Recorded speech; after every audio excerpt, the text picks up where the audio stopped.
بسم اللہ الرحمن الرحیم۔ السلام علیکم دوستو، تاریخ انسانی میں یروشلم ایک واحد شہر ہے جو دنیا میں موجود 3 سب سے بڑے اور اہم مذاہب یعنی مسلمان، عیسائی اور یہودیوں کے لیے مذہبی لحاظ سے نہایت اہمیت کا حامل ہے۔ اس شہر کی تاریخ نہایت ہی پرانی ہے اور کئی مرتبہ اس پر حملے بھی ہوئے، جس کے دوران یہودی دربدر ہو کر رہ گئے۔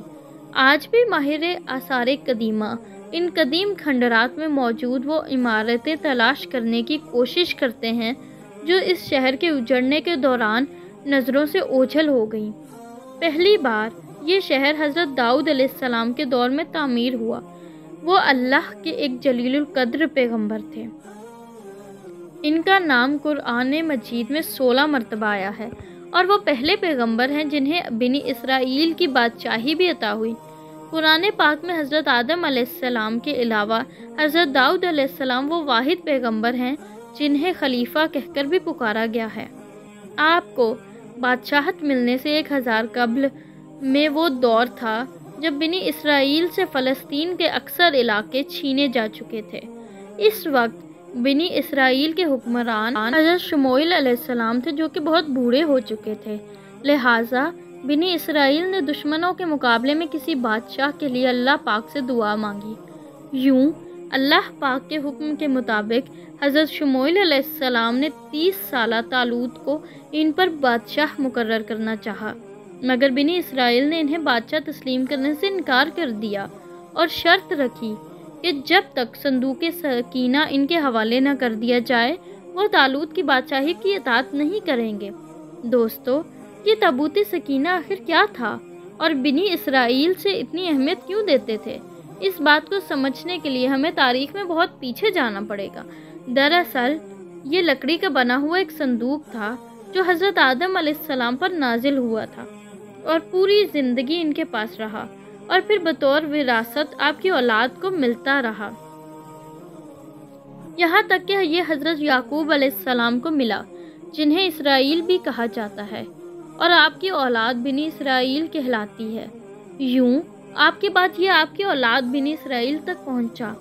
حضرت موسیٰ علیہ السلام اللہ کے جلیل القدر پیغمبر تھے اور وہ بھی بنی اسرائیل سے تھے۔ یوں ہی یہ صندوق حضرت موسیٰ علیہ السلام تک بطور وراثت پہنچا۔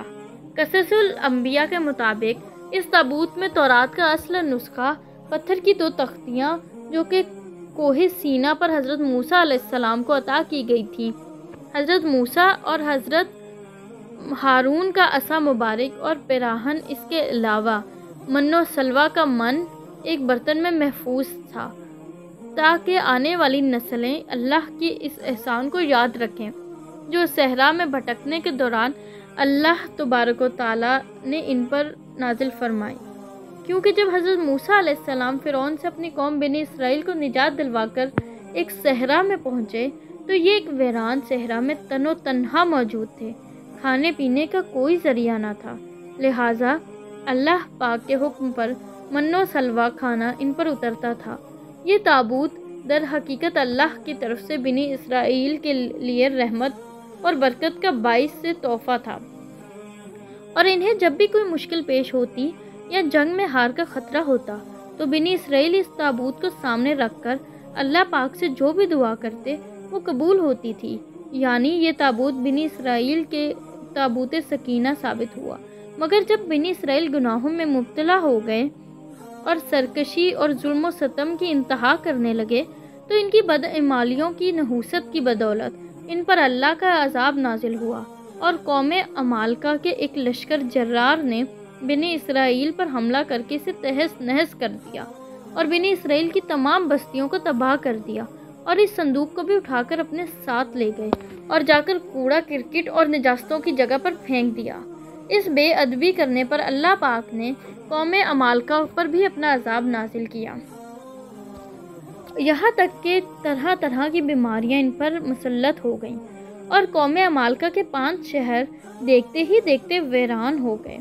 لہٰذا انہیں سمجھ آ گیا کہ یہ جو کچھ بھی ہو رہا ہے وہ دراصل اللہ کا عذاب ہے جو اس صندوق کی بے حرمتی کرنے پر ان پر نازل ہوا ہے۔ لہٰذا انہوں نے فوراً اس صندوق کو تلاش کر کے بیل گاڑی میں ڈالا اور اسے بنی اسرائیل کی طرف روانہ کر دیا۔ اللہ پاک نے 4 فرشتوں کو بھیجا جنہوں نے اس مبارک صندوق کو اٹھا کر حضرت شموئیل علیہ السلام کی خدمت میں پیش کر دیا۔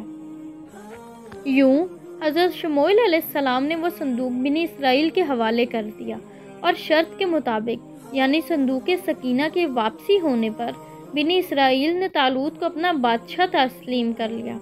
دوستو، حضرت داؤد علیہ السلام نے طالوت کے لشکر میں کم عمری میں شمولیت اختیار کی۔ اس وقت دشمن فلسطینیوں کے سپہ سالار جالوت نے اسرائیلیوں کو مقابلے کی دعوت دی، مگر پورے اسرائیلیوں میں سے کسی میں بھی اس سے مقابلہ کرنے کی ہمت نہ تھی۔ یوں حضرت داؤد علیہ السلام اس کے مقابلے میں نکلے اور اسے قتل کر دیا۔ اس واقعہ نے حضرت داؤد علیہ السلام کو بنی اسرائیل کی آنکھوں کا تارا بنا دیا اور ان کے دل میں ان کے لیے محبت پیدا ہو گئی۔ لہٰذا طالوت نے اپنی بیٹی حضرت داؤد علیہ السلام سے بیعت دی اور یوں وقت گزرتا گیا، یہاں تک کہ حضرت داؤد علیہ السلام بنی اسرائیل کے حکمران بنے اور انہیں نبوت بھی عطا کی گئی۔ آپ ہی نے یروشلم کی بنیاد رکھ کر وہاں تابوت سکینہ کی حفاظت کے لیے ایک ہیکل یا محل تعمیر کرنا شروع کیا۔ آپ نے بنی اسرائیل پر 40 سال تک حکومت کی، مگر آپ کے دور حیات میں یہ ہیکل بن کر مکمل نہ ہو سکا اور آپ کے بیٹے حضرت سلیمان علیہ السلام نے اسے مکمل کیا۔ اسی بنا پر اسے ہیکل سلیمانی کہا جاتا ہے۔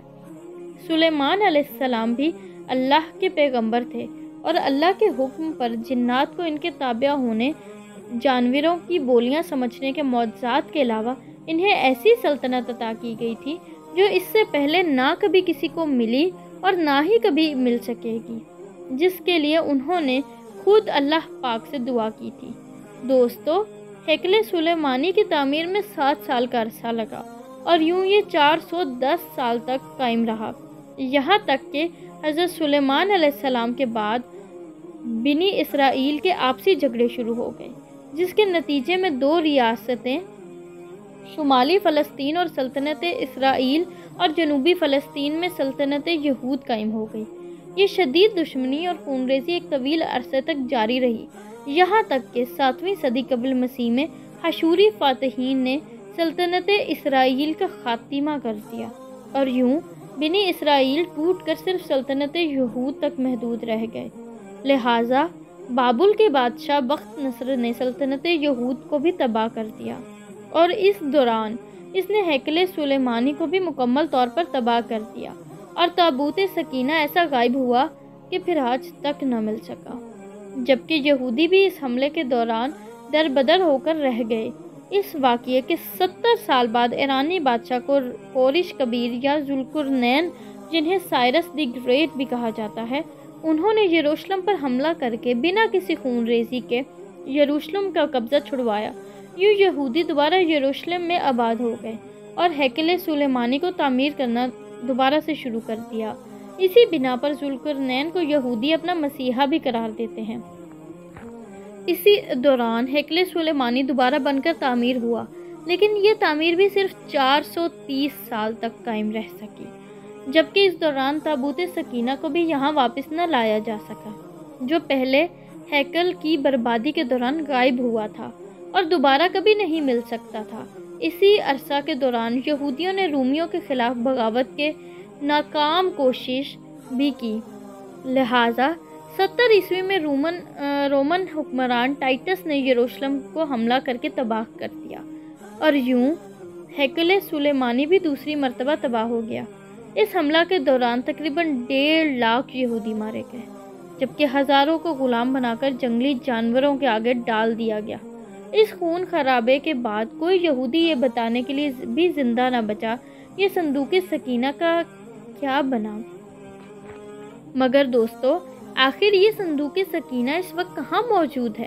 اس موضوع پر دنیا کے مختلف حصوں سے مختلف دعوے سامنے آتے رہتے ہیں۔ مثال کے طور پر کچھ یہودیوں کا اس کے بارے میں دعویٰ ہے کہ وہ اردن کے علاقے میں کہیں موجود ہے، جبکہ کچھ لوگ ایتھوپیا کے گرجا گھر میں اس کی موجودگی کا دعویٰ کرتے ہیں، جبکہ کچھ لوگوں کا یہ ماننا ہے کہ کہ یہ ملکہ برطانیہ کے تخت کے نیچے موجود ہے، جہاں ملکہ کی تخت پوشی کی جاتی ہے۔ غرض یہ کہ دنیا بھر سے اس کے متعلق مختلف دعوے سامنے آتے رہتے ہیں، اور ماہر آثار قدیمہ اور یہودی سے ڈھونڈنے کے لیے ہر سر توڑ کوششیں کر رہے ہیں، مگر در حقیقت یہ اس وقت کہاں موجود ہے یہ اللہ کے سوا کوئی بھی نہیں جانتا، اور یقیناً جب تک اللہ پاک اسے خود نہ ظاہر کرنا چاہے اسے کوئی بھی نہیں ڈھونڈ پائے گا۔